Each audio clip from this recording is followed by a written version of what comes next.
Cool. This will be fun. Time for the Peep Show. Oh, dear. That's an intro. That's it. We're starting. I had a different intro. Were you recording that? Oh, we're in.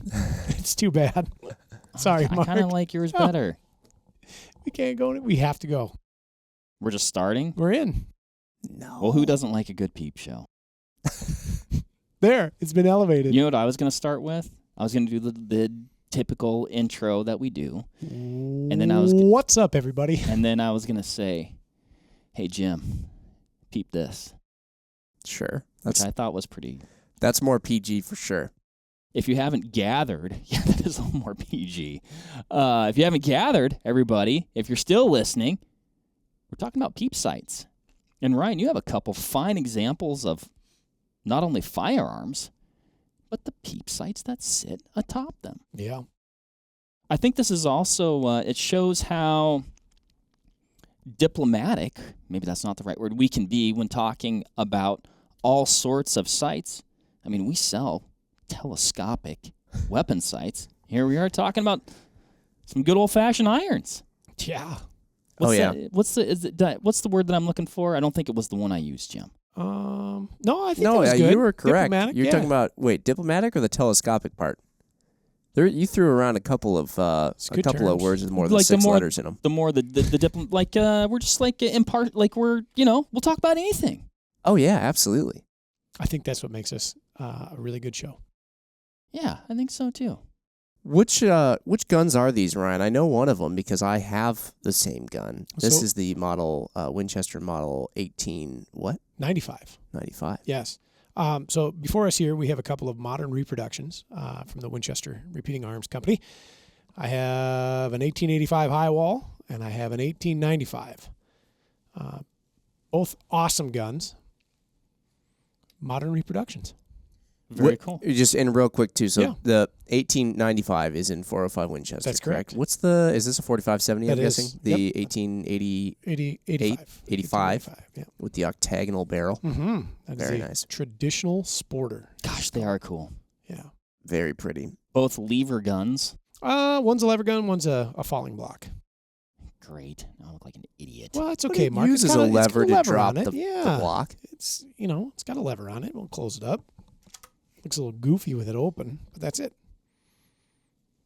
Drops down, drops that. That is very svelte. It's a super cool gun. I really enjoy shooting it. Why the peep sights on these things, Ryan? Truth be told, I've got rotten vision, which is a difficult thing to contend with, especially as a young person. You think you've got lots of years left of being able to see good.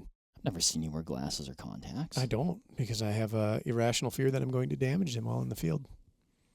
Yet I wear sunglasses constantly. Same thing. And you're also not in the field right now. You're in a podcast studio. Listen, you know how my brain works.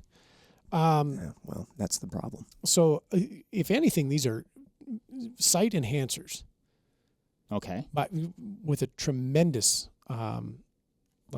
emphasis on enhancement. In what way?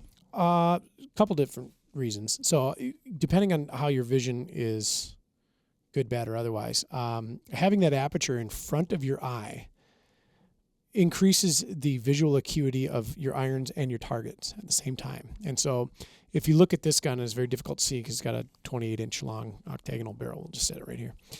I have equipped on this rifle a Lee Shaver front sight. It's called a Globe. And inside of there is a super fine crosshair.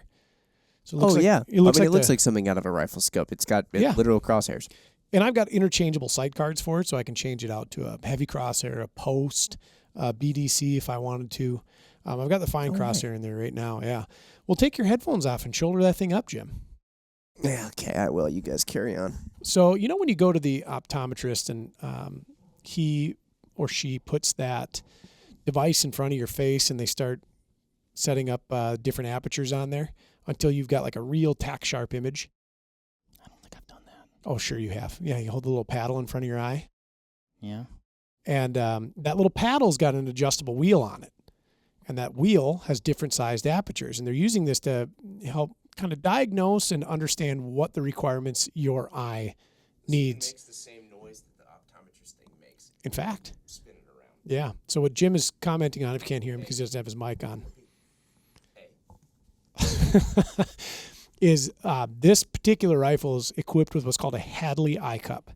And that Hadley eye cup has an adjustable aperture on it. So there's a wheel in there that as you rotate it, it incrementally increases or decreases the aperture diameter. Gotcha. And I'll use that at different light levels in the field. So if I'm hunting and it's like low light, I'll have that aperture wide open. So I spin it to the most wide point. I'm allowing the most light through to my eye. You'll have to take your headphones off if you want to do it, Mark. Golly, I have to do this now too. Yeah, you do. Please excuse me. I'm back. Mark's going away. Yeah. And so this is improving my visual acuity of that reticle on the front there, as well as my target, tremendously. And really, really handy tool. And like in all reality, I've shot that thing to like 500 meters at the silhouette range at our local gun club. And my sight won't adjust that far. My rear sight won't, but I can do holds. But it'll adjust to about 400 with the loads that I shoot out of it. It's like shooting a scope. Gosh, that is so interesting how that works. The the science and the physics behind light and everything and sight. But it really is one thing that I've found. I'd say what I think a person when they use open sights can be a little bit surprised how accurately and how far you can shoot an open sight firearm. Absolutely. And then I would say particularly a peep sight. Mm-hmm. What's really cool about it, and one of the things that I think not just me and my vision, but just using irons in general, like on my 1895 here, I still have the rear buckhorn installed, which needs to be deleted. And I felt like a real dummy when I opened my safe up this morning to get that thing out of there. You'll notice I've got a dovetail filler on my 1885. So that had a rear sight on it at one time, nearly identical. You'll notice I've taken the elevator out of the sight, but didn't drift the rear sight out and put the dovetail filler in there. Now, it's been a minute since I've worked with this gun, but I think what happened is I used my dovetail fillers on some other Winchesters that I have, and I didn't have any dovetail fillers, and that's why that buckhorn is still in there. Normally, that would be deleted, and I would put a nice, tasteful dovetail filler in here like I have on this gun. Sure. Can I ask? I have a question. Yeah, go ahead. Because I didn't pick that one up and look through it. Sure. Does that dovetail obscure? It is in the visual field. Right now, it's not in play. What's super curious about it is if you get behind that receiver sight that's on there and look at the front sight, you'll see a huge windage discrepancy between the front, what I'll call the middle sight, or in this case, the buckhorn, and then the peep. I never did shoot it with the buckhorns. I have shot it with the peep. It shoots exceptionally well. Okay. And it does get in the way. It will be gone. And like I said, I looked around. I didn't have any dovetail fillers, so I feel kind of stupid. But what's cool about... Go ahead, Jim. Well, no, you go on with what you're going to say, because I may have switched gears on you. Sure. So when I'm shooting regular irons, what we'll call a buckhorn or a V-notch rear, or whatever you want to call it, one thing I struggle with, and I know a lot of other people do, is where do you put the front post relative to the rear notch, relative to the target? And do you snow cone it? Do you put it at the base of it? Does it need to be even with the top of the peaks of the buckhorn? Yeah, there's some ambiguity in there, and different sight styles will dictate different post placement within that sight, right? So you could have a buckhorn that does not have a notch in the bottom. It could just be a swoop. You could have the traditional V notch. You could have a safari type sight, which is a very shallow V blade on the rear. There's a whole bunch of different ways to skin that cat. One thing about them, though, is they're kind of difficult to get really good with, or they require you to be quite steady. With a peep, and the phenomenon is pretty interesting. So long as you shoulder that thing and your peeps are zeroed, like your peep and your front are zeroed together, and both of these guns are, the use of the peep and that aperture, your eye and your brain will auto-center it to an amazing degree of accuracy. And so if we've ever shot irons on like an AR, which is kind of the common analog that we see in modern times, it's amazing how precise you can be with an AR aperture rear and post front. And here again, there's no V-notch or anything that we're trying to reference. Like, we've shot military-style iron sights together out at the range and that kind of thing. You flip up a rear aperture peep and have a front post on your AR, And as long as you know your holds and where they need to be, it's amazing how precise you can be with them. And the eye is self-centering behind that peep. And I think they're actually a little bit faster once you get accustomed to them, because you're not having to go through this mental checklist of front sight alignment, rear sight alignment, eye, target, or in whatever order you would normally do that. The Peep, you just pull it up. All you see is your front sight. You're well centered automatically. You place it on target and execute the shot. And I just find them fantastically accurate. And I've had just stellar luck with them. I've hunted this gun quite a bit, actually. I've never hunted that gun. But the gun you're talking about right now is the 1885. And that what did you call this rear aperture on here? So this is a Tang sight. It's a marbles sight mounted to the Tang with a Hadley eye cup installed. Okay, the Hadley eye cup. You can't do a Tang style setup on the 1895 because it's got the safety at the rear on the Tang. Correct, yeah. And so that gun... Does this flip down or up? It does, yeah. So it'll flip down for storage. Yeah, that's what I was... Yep. And when she comes back up, yep, reliable, just right back into where you need it. Yep, it's been rock solid for me. So I set the 0 on it some years ago, secured it in place at that sight drum. The adjustment is actually secured with clear nail polish so it doesn't migrate on me. Thankfully, my loads, I haven't had to exhaust all the loads I put together for it, and they shoot pretty much point on to where I want them to. And your nails have never looked better. Thanks, man. Yeah, French tips, love them. But super, super cool way to hunt with iron sights. Did you say French dips? Tips. French dip's a sandwich. That's what Or a delicious dip to dip your ruffles in. Oh, French onion dip. Oh, yeah, we just always shorten it to French dip at my house. That's cool, too. Makes you feel better when you eat it like it's kind of fancier, maybe even healthy. Sure. I do love a good French dip. All sandwich. Yeah. I also love that. But anyway, I've hunted this gun quite a bit. I've taken a mule deer, a pronghorn, a whitetail. I've had it in the field quite a few times. The mule deer was not much to scoff at. It was like 67 yards. The pronghorn was 163, and the whitetail was 114. And 114 was a kind of a chip shot. 163 was getting a little sporty for the conditions and where I was shooting and what time of day it was. But do you really find that do you actively increase the aperture on I just leave it wide open? Or I think about like me and just like the heat of the moment, like I just want to be able to see. If I'm really bearing down on that thing to shoot a group with it, I've got that aperture as tight as possible. Okay. So I have it closed up as much as I can when I'm on the range. In the field, during the bright of day, if I have the time, I'll aperture it down and really, really increase my target and sight focus.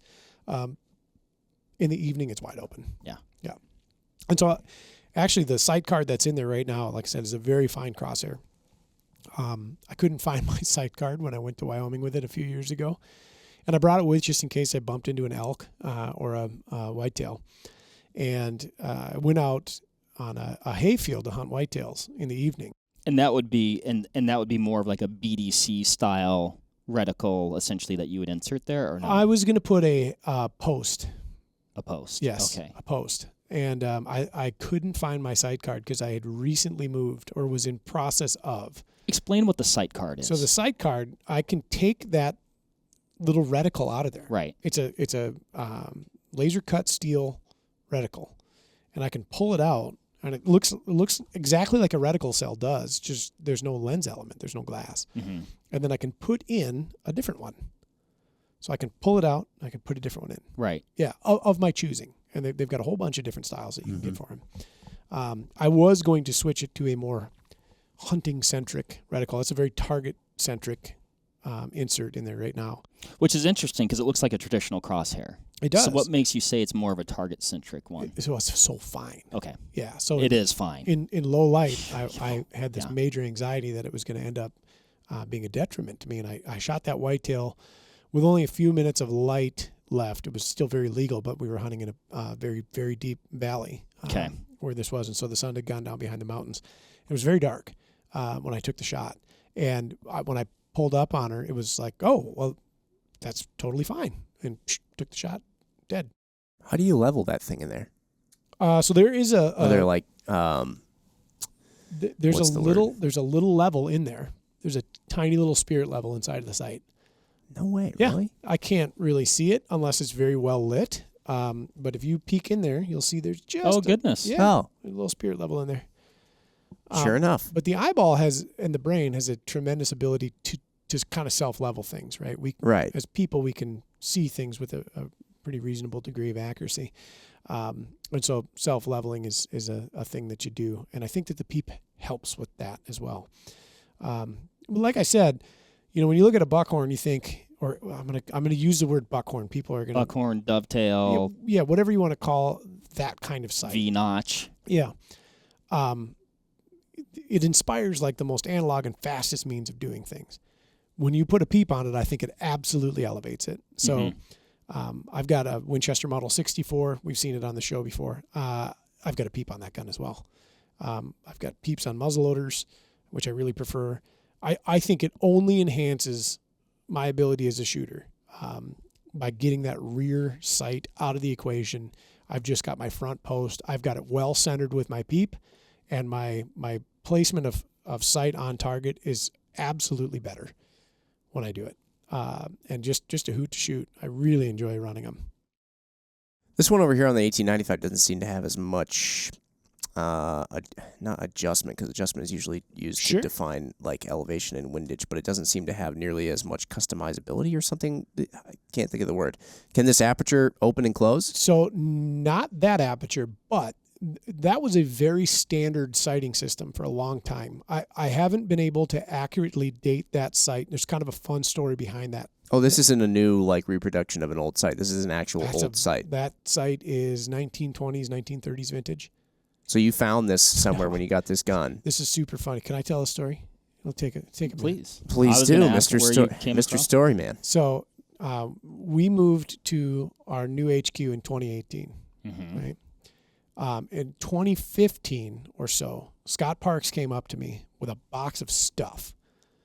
And he's like, hey, there's a bunch of stuff that I found at my house that I have no use for. Is there anything in here useful to you? And I'm like rummaging through it. And there's some like reloading supplies and whatever. And I see this Peep sight. I'm like, cool. This is useful. And I look at it. I'm like, I don't know what it fits. And so I threw it in my desk. And still had the two fasteners that anchor it to the receiver. There's two screws that go into the side of that particular firearm. Did you have to drill and tap this? They come that way. Oh, they come ready for it. Okay. And so I threw some Scotch tape over that thing, and I chucked it in my desk drawer. Years go by. We go to move to the new building. And remember the bins that we had that they put? Oh, yeah. So I'm emptying my desk drawer.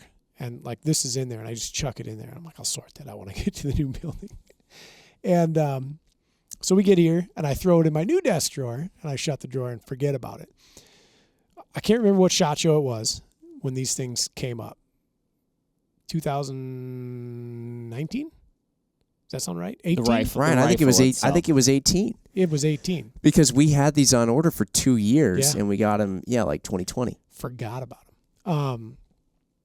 What a nice surprise. I know. Golly, so, it was. Jim comes running down to the booth. He's like, Winchester has 1895s. The Theodore Roosevelt gun. We need to get some. Do you want some? I'm like, yeah. And then they just never happened. And I totally forgot about it. Anyway, they come in. I get the rifle. I'm like, well, this thing's neat. I got to hunt down a vintage Peep sight. So I reach out to a company called Vintage Gun Scopes. And the guys and gals over there sell vintage rifle scopes in condition from good to excellent. They refurbish vintage rifle scopes, reglass vintage rifle scopes. Wow. Sell a smattering of rings, bases, mounts, Peep sights, any kind of. Very cool. Yeah. What a niche little business. And so niche or niche? I used to always both. say niche, and then I feel like people like you sound smarter if you say niche. Yep. Yeah, you do. Just like saying mature. I still say mature. Same. So I reach out and I say, hey, I'm looking for a Peep. And I had a few different guns that I was looking for Peeps for. And the gentleman there said, hey, I'm sorry I don't have any, but here's this photocopied cheat code book that will help you decipher Peep fitment from like Pacific Sights, Lyman, Redfield, all the different Peep sight manufacturers at the time, vintage rifles. Anyway. And I'm like, oh, thanks so much. Now when I'm running around gun shows or cruising eBay or looking for these things, I at least have a reference that I know what's going to fit what. What was that reference again? It was like a sheet that he had photocopied and emailed me, and it was a code for, like, if this sight was number D14, it would fit a Winchester 1895, this, that, and the other thing. And I'm like, cool, this will be useful. And I'm goofing around on my desk one day, looking for like a quarter to take a turret cap screw off. Sure. And here's that sight, and I pick it up and I flip it over, and I'm like, oh, there's a date code on there. And or a Fitment code, and I look at that sheet, and it fits an 1895. Unbelievable. And I'm like, you got to be kidding me. It was meant to be. It was. And so I had to do a little bit of minor fitting to it. So the earlier versions of the 1895 had a little bit of a different side profile on the receiver, and it had some kind of like correspondent bosses or notches that would fit the contour of the older receivers. And I had to fit those to this new receiver. Get everything buttoned up, threw it on there, zeroed it. It shoots like a house of fire. The most atrocious recoiling gun I currently own, because the butt plate is very soft and forgiving steel, and it's a hoot to shoot. But it's a very it's just a flush steel. Yeah, if you can. Teddy wasn't. Plate. It's not a recoil pad. It's a plate. It's not all. It's a butt plate. It's called a shotgun type butt plate. But Teddy wasn't no wuss. It's a pain in the butt to shoot, but fun to shoot. And with the Peep on there, like at 50 yards, I can touch him. With this one, and I haven't given the gun enough time at 100 to do it. And the front sight's pretty coarse, and so I may amend that. I may go to a different front sight. With this one at 100 yards, I can shoot probably an inch group with it. It's pretty good. Yeah, that's awesome. So they're a really, really good way, I think, if you've got a lever gun that you're looking to continue utilizing the irons on. Consider throwing a Peep on there of some kind, some vintage, whether it's like a Skinner that goes on top of the receiver, or if you've got a gun that'll accept a Tang sight, like one of these marbles. These are really neat sights too. They're extremely robust. They move a lot, and you think like, well, okay, that doesn't inspire a ton of confidence. It's amazing how repeatable and robust they are. But you have to then adjust these. So like there's adjustments that you can do obviously to get them zeroed, but then you can even adjust them when you're in the field to like account for drop and stuff. Yep. And there are Peeps out there, which this will eventually get upgraded to a Sewell type sight. That I've seen some people call them ladders, which they're not technically, but a ladder is what I picture on like you get on a Mosin. Sure. Yep. They have an adjustment for windage and elevation, or some do. Anyway, sometimes you have to drift your front sight to accommodate a windage adjustment. But elevation adjustment, they have a scale on them that you can reference. Mm-hmm. There's a coarse and a fine, and they still use those styles of sights in what's called black powder cartridge rifle competition, and they're shooting 1,000 yards with those styles of sights on 45-70s, 45-90s, 45-100s, 110s, etc. And tremendous accuracy, like just absolutely bonkers accuracy. And super repeatable. You can run them up the entire length of the staff and then bring them back down. When you fire the weapon, a lot of times they fold forward. You flip them back to their like at rest position at vertical. Super repeatable. Awesome way to shoot. Very fun. No, I was mistaken. I was thinking of my Lee Enfield has a ladder on it. Mm-hmm. Now, what's the difference between the one you're describing and like the one that's on my Lee Enfield? It has one where it folds down, then it has like a battle Peep sight or something like that. Sure. But then you flip it up, and then it gives you like these. There's like a little slider. Yeah. In there. So located on the barrel. Yeah, that one is. As opposed to the Tang. Oh, this would be a Tang version. Yep. Okay. Yep. But then is it still like a fancy optometrist looking Peep sight within that? Yes. So you'll have at the minimum an aperture. And usually you'll have this same kind of, looks like a dish for those of you who aren't looking or can't watch this. It'll be a dish. The Hadley is an adjustable dish. Mm-hmm. So there's within that dish another kind of a card, if you will, that you would rotate the apertures out. So you can get a fixed aperture of your choosing. So it just screws right in, like this disc comes right off. Yeah. You just screw that in. You can have a fixed aperture. If you're only going to be shooting target competition with it, you don't ever intend on hunting with it, great. Simple, robust, just a dish with a small little hole in it. You can get an adjustable, like a Hadley. You could also put one of these in here. And so initially this gun with this Marbles Peep had an aperture that looked just like this, real small, standard Aperture that threads right into the staff on the marble sight. Got it. They are. It is pretty neat. You know, it's cool that. You almost say like the technology that somebody figured out back in the day, but it's obviously very simple at the same time. It's just that somebody figured out when I look through a really, really tiny little hole, I can actually see better, which is so counterintuitive. Yep. Right. I mean, what I like about and I like shooting, traditional dovetails or buckhorns. Like I actually really enjoy shooting open sights. But I do love with a Peep how you can see more of the target or the animal, shooting like that traditional dovetail. It really, you can still be really accurate, but you're obscuring so much of what you're looking at. Absolutely. And like you said, Jim, so if you do, like, depending on how you have it set up, like it can just be, you're like, okay, well, if I want to see where I'm actually aiming at on the animal, then I do kind of have to lollipop it or what. But depending on what distance, you might not be able to. Sure. So. Yeah, absolutely. No, very, very clever tools. And even with modern guns, usually you're seeing this on like lever guns. Mm-hmm. You can get a variety of different sights for it, be it Tang, like this marble, or receiver sights, not unlike that one right there. But you'll see Skinners are very popular on some of the newer Marlins especially. Mm-hmm. They mount right up on top of the receiver. They've got this very attractive sculpted ramp, and they've got a simple aperture in the back that you can look through. And I think they're marvelous. I think that they're a great way to hunt. And they really don't detract at all from the performance of the arm. You certainly, magnification's a useful tool to have. Oh, very much but so. if you're shooting your gun, 100, 150 yards, maybe, a Peep will sort out 90% of the problems that you might face in the field. So, won't it be funny when we reach a day when people are talking about red dots the way we're talking about Peep sights? Well, it's interesting that you say that because I was going to correlate what I was saying about like a Peep versus like a buckhorn from like when I've shot the front bead on my shotgun and you're shooting at a bird that's maybe, 40, 45, 50 yards out, and you're like, you just can't see much of the bird. Then you throw that red dot on there, like, oh yeah, there's the entire bird. The dot is on its head. Just your awareness of the target picture is enhanced greatly. Mm-hmm. Absolutely. Fun way to shoot. Fun way to shoot. Fun way to hunt. Very satisfying. I haven't goofed with my 1895 in a very long time. I think I got the last. I was just trying to remember, like, this mechanical action is just so wild looking. Oh, just incredibly. There's a lot going on there.